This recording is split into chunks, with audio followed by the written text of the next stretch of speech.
What's up, guys? I'm making this video to help people understand compound investing and dividend investing. This is not financial advice, but I wanted to make some videos because a lot of the people that I talk to don't necessarily understand investing and especially don't understand dividend investing and compound growth.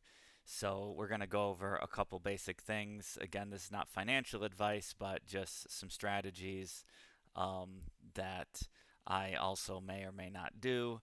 And yeah, the concern is that a lot of people that I talk to either aren't doing any investing, and the truth of the matter is the earlier you start, the more the compounding works. So if you can start when you're 18, if you can start when you're 20 or 21, the payoffs are a lot larger because of the compounding effect. So I'm going to go over some things that you can look at yourself, and you might be surprised how this could work. I'm also going to go over a couple different holdings that are probably worth looking at. And one thing that I look for. So there's a few here that I'll go over. There's four here that I'll go over. Um, and they're pretty typical things. But the main thing is access to investing today is way easier than it was 20 years ago because of things like Robinhood, and which you don't have to use Robinhood. It does make it easier. And maybe I'll talk about some of the other things. And then the other thing to you might want to understand is what the difference between an IRA and a Roth IRA is. We're just going to talk about a regular IRA, which is like your typical when you open your a typical Robinhood account. The reason Robinhood is okay is just because it makes it easy, and what I am going to be talking about is turning on that automatic investing where you pick a number that you can afford. A lot of people will say 10% of whatever your paycheck is, but we'll look at some numbers that might be even less than that and what the long term effects of that is. Um, I usually just talk about doing $10 a week. Um, and when we go over the calculator, you're going to see the effect of what $10 a week saving is, or we can look at what if you instead save $15 a week or something that would be 50% more, right? And these numbers, they grow exponentially, especially the earlier that you start.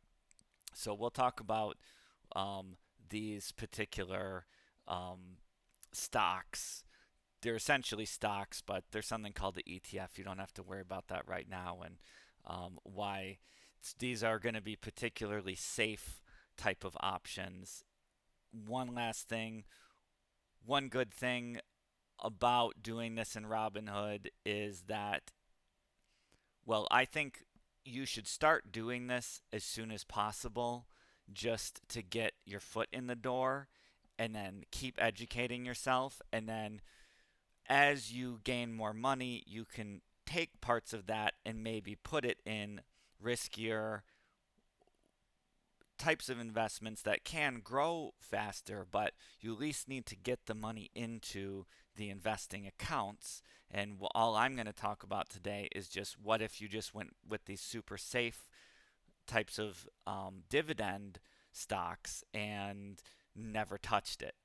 Um, so, to move forward, a dividend is a percent of your holding that the company pays back to you.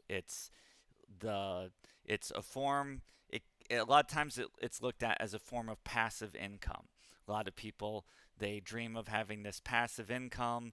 The idea is you're making money while you're sleeping at night, kind of thing.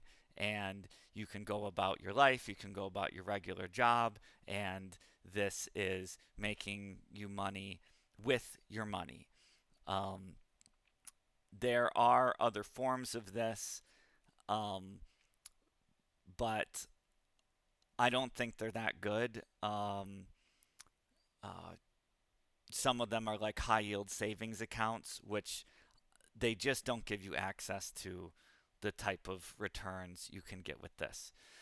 So what I have told some people that I don't think that they have done this is go on Google and you're gonna type in um, compound interest calculator.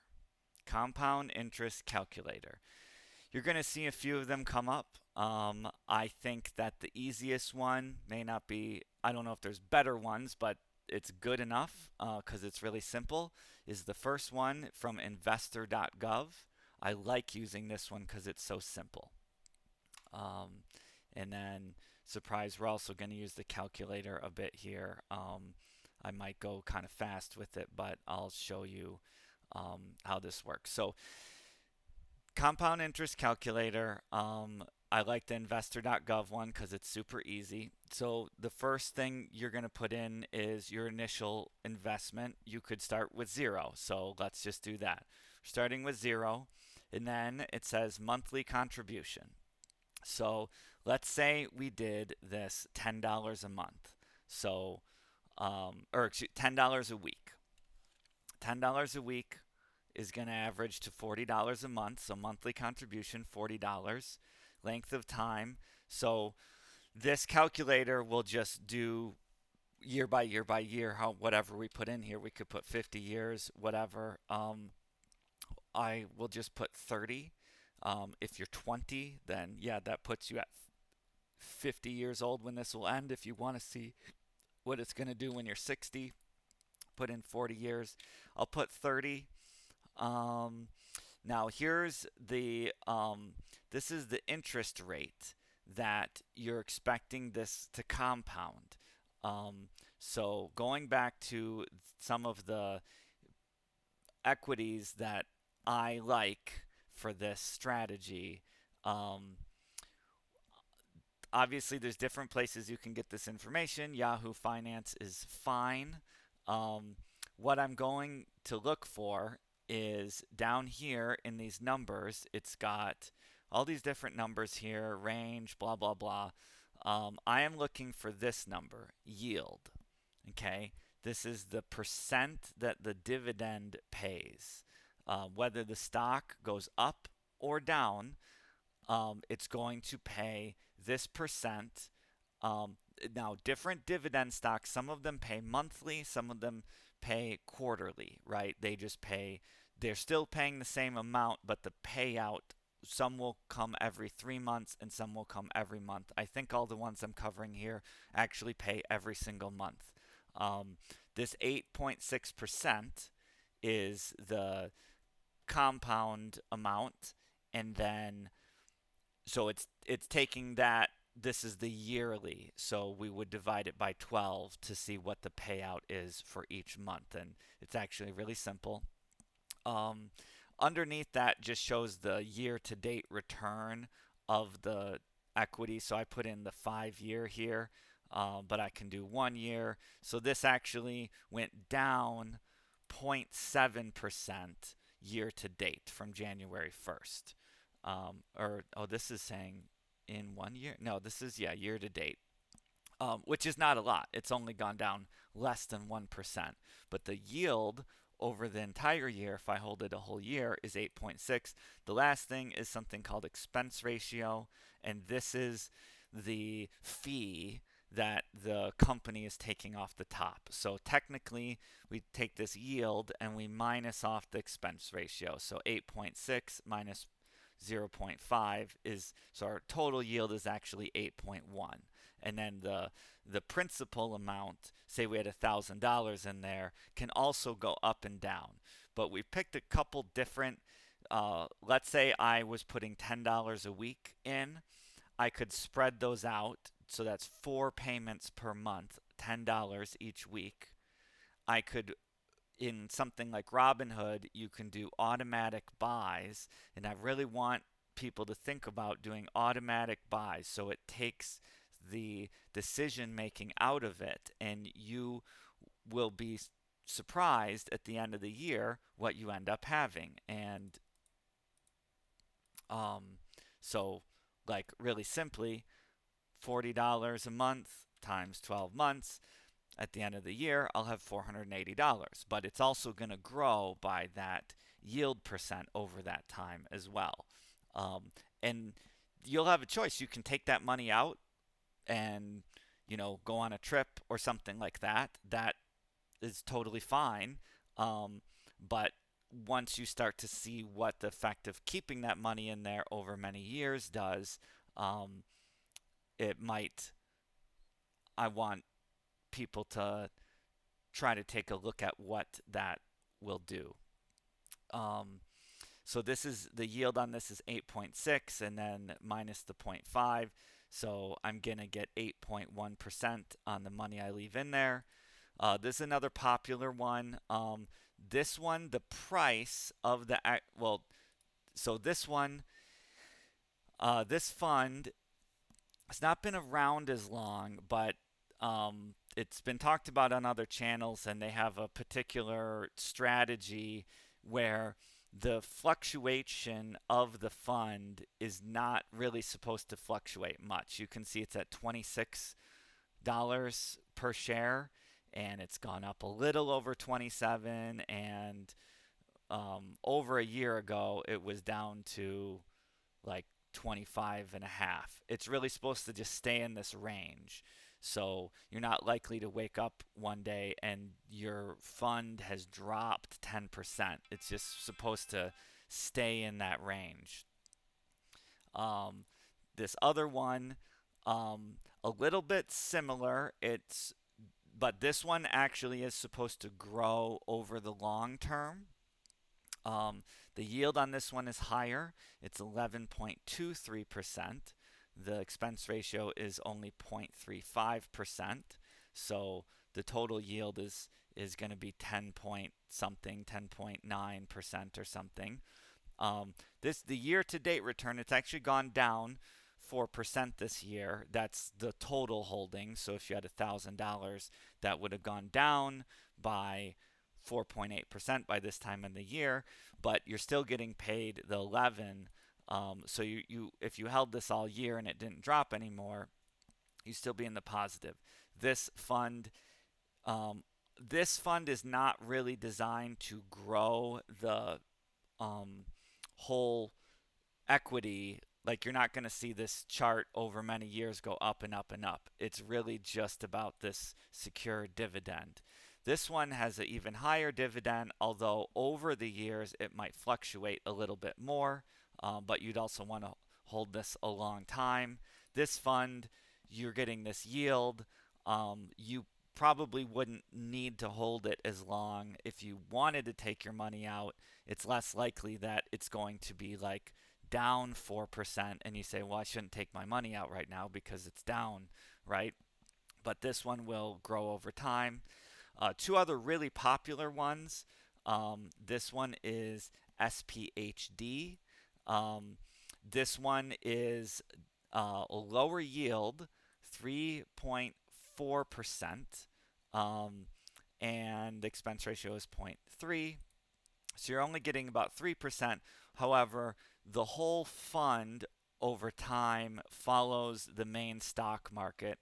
So even though the yield is lower, the principal you put in is supposed to grow more over time, but as you can see compared to the other ones, this one will fluctuate more with the overall stock market, which, we want to diversify. So, whereas this one will have times when it's down, it's supposed to go way up over many years.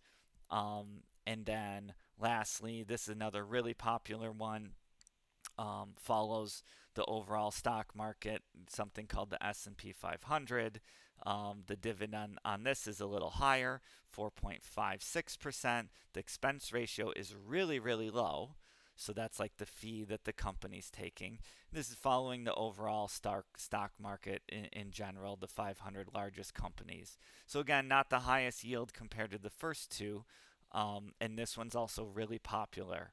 Now, when it comes to investing, I think that I need to go off of some of the things I've learned is going off of more of your personality type. So if you are okay with holding your money longer and you're okay with the ups and downs and you have a more risky type of personality, holding these that fluctuate more will be fine for you because you can handle the downs. Like everybody knows, you just when the stock market goes down, that's fine. You just keep over time putting your money in. You don't want to sell when it's down. If you have a less risky personality type, I would go for these two because they don't really fluctuate that much over time, especially this one I really like. I feel like I can pretty much bank on this 8% because it's supposed to just stay there. Um, so going back to the compound interest calculator, so let's say we started with $0 and we're going to put $40 a month. It's $10 a week. Um, I'm going to just assume we're going through these two, what I consider these more stable ones that are higher yield. Um, so I'm going to average these to be 8%. Um, so the next box, estimated interest rate, I'm going to put 8 for 8%. So also gives you a variance range. So I'm just going to put a 1 in and it'll calculate, well, what if you got 9% or what if you got 7%? That's the range. We could also put a 2 in there if we wanted to see 8% compared to 10%. I'll just put a 1 in. And then the compound frequency. So this is how often, and when you set up these accounts, you want to check some kind of box that says to reinvest the dividends. So since these pay monthly, the dividend will get paid out, but you want it to just buy immediately back into the same fund. So I'm going to do monthly and hit calculate. So if we did $40 a month for 30 years, we'd end up with $60,000. Now, this is like the lowest, and we're assuming we started with zero. But I encourage you to play around with this calculator because you can change the numbers and see what you're going to get over time. So these graphs, they go up exponentially, which means even though I'm putting the same amount of money in, because of the compounding effect, the growth, especially later, gets higher and higher. If we had the 9%, it'd be $73,000. Then the last thing is you can go down here and click on Show Table, and it will actually show you the growth. Here's the 8%. Here's the variance above to 9 or below to 7. But you can see each year what you would have. And then if you take the difference between each year, so if I go from year 10 to year 11, or we'll go from year 2 to year 3, it's gone up about $600. So we take the 600 minus the 480 we're putting in per year, and so we're getting $120 that year for doing nothing. And if we divide that by 12 months, that's $10 a month in passive income at year 3 of doing $10 a week. So now we put in $10 a week for 3 years, and now even if we stopped right here, for the rest of the time, we'd be getting paid $10 a month passive. Or you can look at it as times 12, $120 every year for doing nothing than what we put in. But if we go down to something like year 11, so the difference between year 10 and 11 is $1,100. So I'm going to do 1,100 minus the 480 we put in, and so at year 11 we're getting paid $620 in dividends. And if we stopped here, we'd get $620 for life for doing nothing else. If we divide that by 12, now we're talking $50 a month in purely passive income. Doesn't seem like a lot, right? So what I want to encourage you to do is we took kind of the lowest possible numbers. Well, let's calculate for 40 years. Put in 40. Now, still doing the same thing. Now it's saying we're at 139. Let's go to the max. Let's go to between year 39 and 40. So if you started when you're 20, this would be when you are 60. The difference between these 2 years is $11,000. So 11,000 minus the 480 we put in that year. So $10,000 in passive income divided by 12. So $876 per month in dividend payments. So this is this is kind of the max. If you started when you were 20 and all you ever did was that 40 a month, or $10 a week. But let's go back to 30 years. Let's keep the interest rate at 8% because that's what I think from the funds that I like. And let's say you started with $1,000. Let's not assume that you have nothing. Let's start with 1,000, and let's say you could do $15 a month. And by the way, I mean, what is recommended is more like $500 a month. So we'll look at that last. Let's say you're doing $15 a week. And what the overall idea on this is something, I think it's called the time value of money, or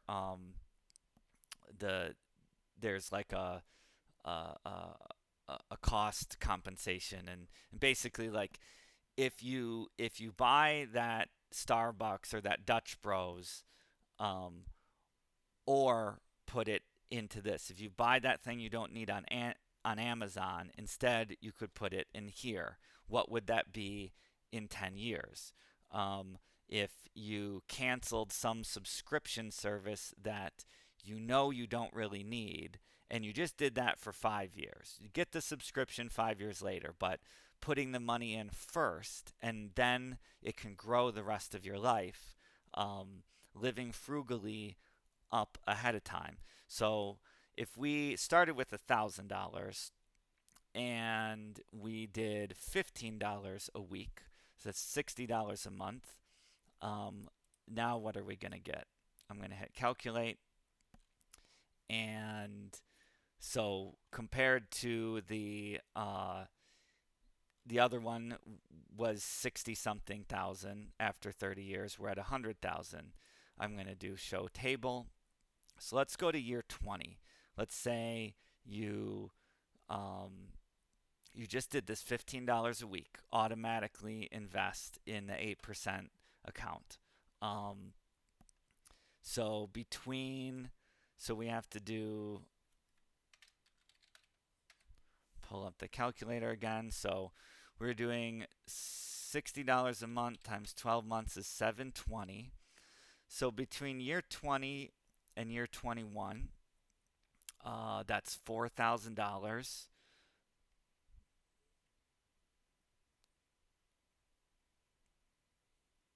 Now it's 4,100.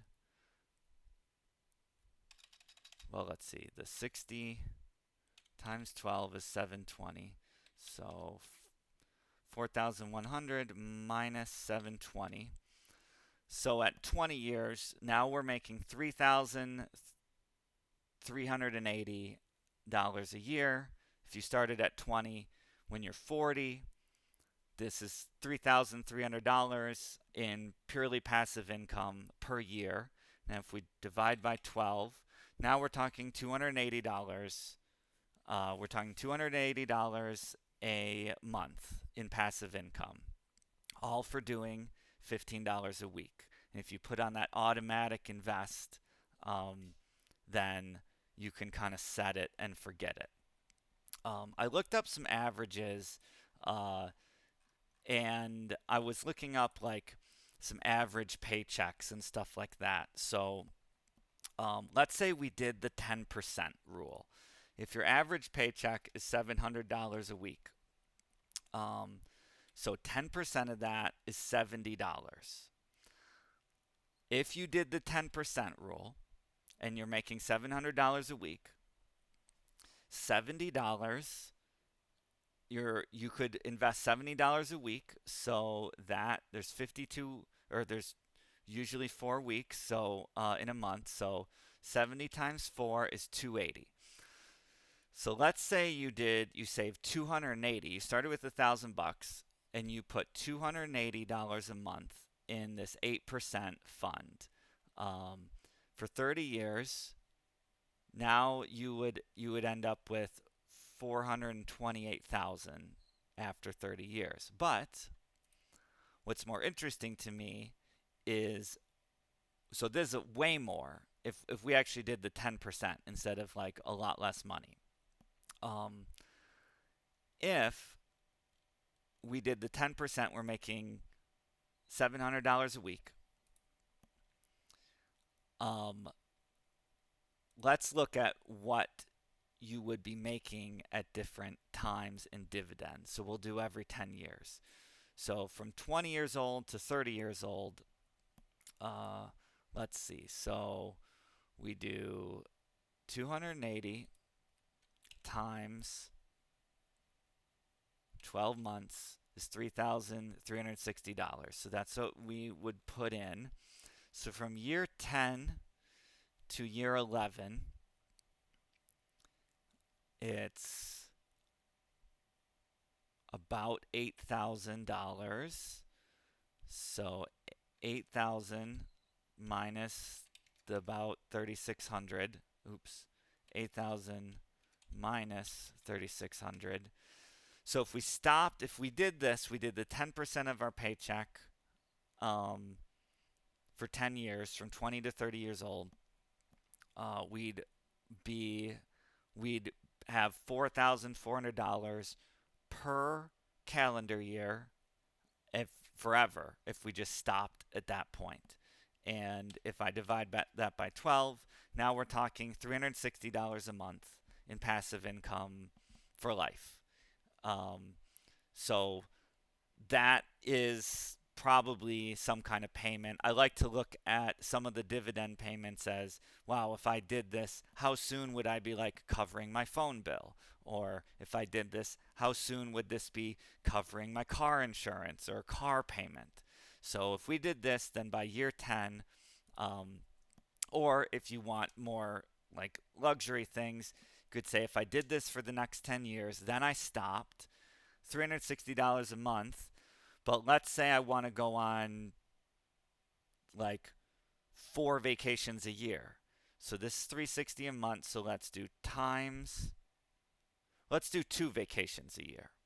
So times 6, I could spend $2,200 a month, or twice a year, on plane tickets and an Airbnb, all from the passive income from just being patient and frugal over those 10 years. Now let's look at, so that was from year 10 to year 11. Let's look at from year 20 to 21. So the difference here is $18,000. Is that right? That's not right. 53, 63, 16,000. Okay. Yeah, 16,000. and then minus the 3,600 that it had us put in. Okay, so we do the 10% rule for 20 years. And this is, again, this is assuming that we only ever made, let's open another calculator. This is assuming that we only ever made $700 a month. 700 times 52. So that's $36,000 a year is $700, or oh, I did $700 a week. Yeah. $700 a week is $36,000 a year. Obviously, we have to minus taxes too, but that tax bracket's a little lower and etc. But if that was your take-home pay, because yeah, your paycheck, if your paycheck's $700 a week, they've already taken out the taxes. So I did 700 times 52 weeks in a year. And all we did was 10%. This is assuming you kept putting in $280 a month, even if your income never grew in 20 years' time, which is not likely. So from year 20 to year 21, minus what we put in that year is $12,400, and that's a good number because if we divide that by 12, now from 20 years old to 40 years old, now you're making $1,000 a month in purely passive income. Now this is still going back into your investing account, but if at that time that was enough money with your other income, you could stop reinvesting it, and now you got $1,000 a month to play with. And if we stuck to that 2 vacations a year, let's do 4 vacations a year. So times 3. Now we can go on 4 vacations. We can go on a vacation every 3 months, and we could spend about $3,000 on that vacation after doing this for 20 years. Let's divide by 3 again, but still this is about $1,000 a month. If we times by 6, we could spend $6,000 twice a year on something.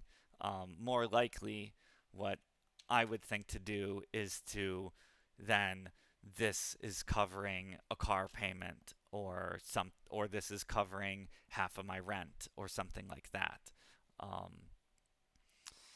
And if we go, gets even more interesting. Let's go to the last year it has between year 29 and year 30. I'll just try to take off the difference in my head. 392.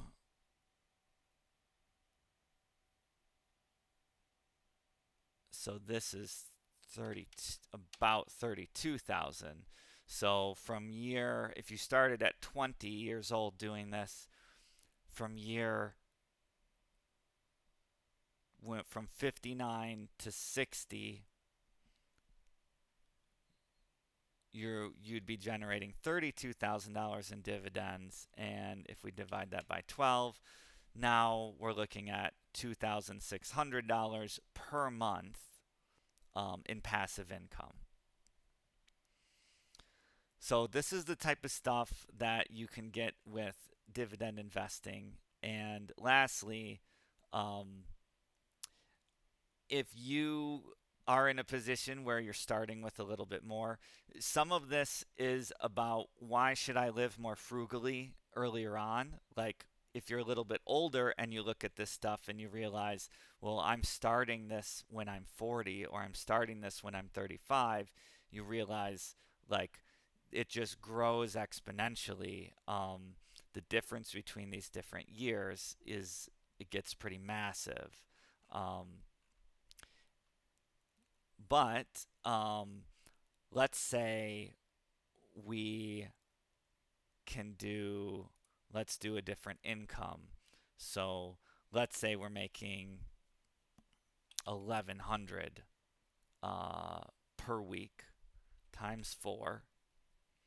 So let's say our income is 4,400 a week, 52,000 a year after taxes. Um, so let's do 10% of that. So 440. What if we did $440 per month?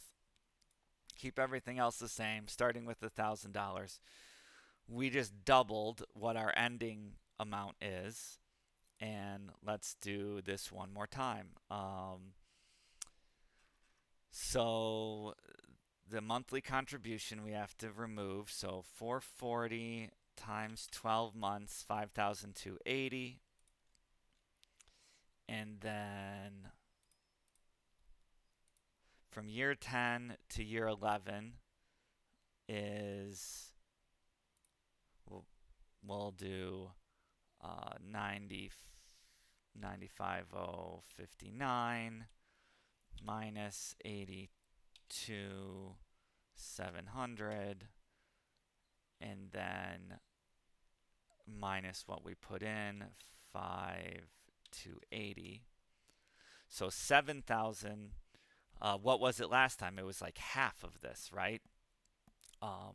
So if we're putting $440 in a month and we did it for 10 years, now we're at $7,000 of passive income per year, $590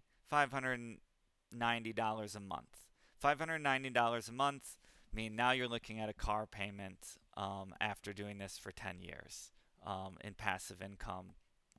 Um, let's go to 20 years. So between year 20 and 21, so now we've got 291 493 minus 264 095, so 27,000, and then we minus off what we put in, 5,280. So now at 20 years of doing this, we've got 2,000 or 22,000 in that calendar year, divided by 12, 18,000 a month, or 1,800 a month in passive income by sticking to this. You can see, like, at any point, like, you could find the number that you could basically say, okay, well, I want to do dividend investing until I reach $1,000 a month in passive income. Like, at year 10, we were at something like, what was it, 600 or so, 500 something in passive income. Maybe that's not really what we want. It may be waiting another 10 years and now we're at 1,800 a month in passive income. That's way too much. So that sweet spot might be like at year 15 to 16. And then we say, okay, that's $1,000 a month, passive income, works for me. And then at that point, you could just stop putting in that monthly contribution, and you combine the monthly contribution with the $1,000 a month. So let's say we stop at $1,000, and then plus the 480 we've been putting in, and yeah, we just gained that much per month times 12. So we kind of just gained $17,000 a year in spendable money if we did that for 15 years. Lastly, let's do one more. Let's say you have $3,000 in starting money and your income is a little higher, and you're still living frugal. You have a higher income, but you choose to live frugal, so you say, okay, I'm going to save, I'm going to put 600 a month into this, which would be, by the way, 600 divided by 4, $150 a week. Could you cut out $150 a week and put it into something like this. Let's calculate. So at the 8%, we're almost at 1 million after 30 years. Um, and the higher one is gets to 1 million at 29 years. But either way, um, if we did this higher one, $600 a month, when starting with 3,000. Let's do the 15 year. Let's say we did this for 15 years. So 600 times 12. So we are putting in $7,000 a year. From 15 to 16, year 15 to year 16, it's 243. I'm just going to round it off. Minus 217, 500. So that's our passive income. And then we're going to minus what we told it to put in that year. So we're at 18,000. And then we'll divide by 12. So 1,500 a month in passive income after 15 years of doing this grinding. One other way to think of this is, if I can get my income up to increase that monthly contribution, this skyrockets. If I have an expensive car that I can, let's say I have a way more expensive car than I need. I'm driving around a $30,000 car and I could sell it for a $15,000 car. And put that 15,000 in the initial investment, where my money's working for me instead of costing me. Now we're going to get into the area where the compounding just goes way faster. And then if you had random months where maybe you do some side hustle, you get that second gig work job, doing DoorDash or whatever other things you can make for extra money, instead of saying, "Oh, I want this extra money so I can, go to Taco Bell one more time this week." If instead you took that extra money and put it in here every time you got it, the amount that the money compounds gets crazy. And let's say you went really crazy with it, and let's say you didn't even have, you still started with $1,000, but it's really this monthly contribution that makes a huge difference. Let's say you get way up there and you get to $700 a month, which for a lot of people is going to be like at least a quarter of their income. But you do it, you live really frugal. I want to show you at the 30-year mark.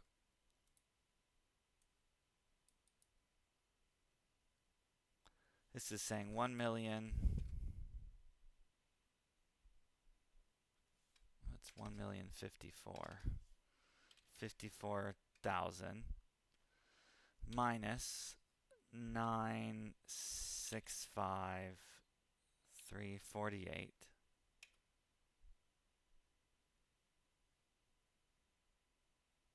Did something wrong.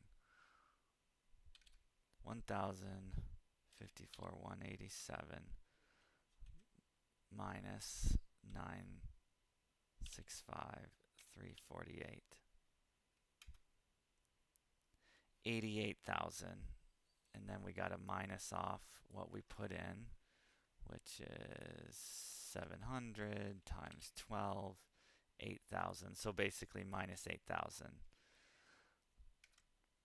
Might be hard to think about right now, but if you were able to do this over a long period of time, starting with just $1,000, not saying you can start with 10,000 or something, um, at the 30-year mark, you're making $80,000 a year, which might be more than uh, like your income over this whole time because of the compounding. Um, let's do this one last time with starting with the 15,000. Yeah, so the difference between this, I mean, basically at this point, you're making 100K a year at that 30-year mark by doing all this saving. So the difference between saving versus investing and compounding with these dividend payers.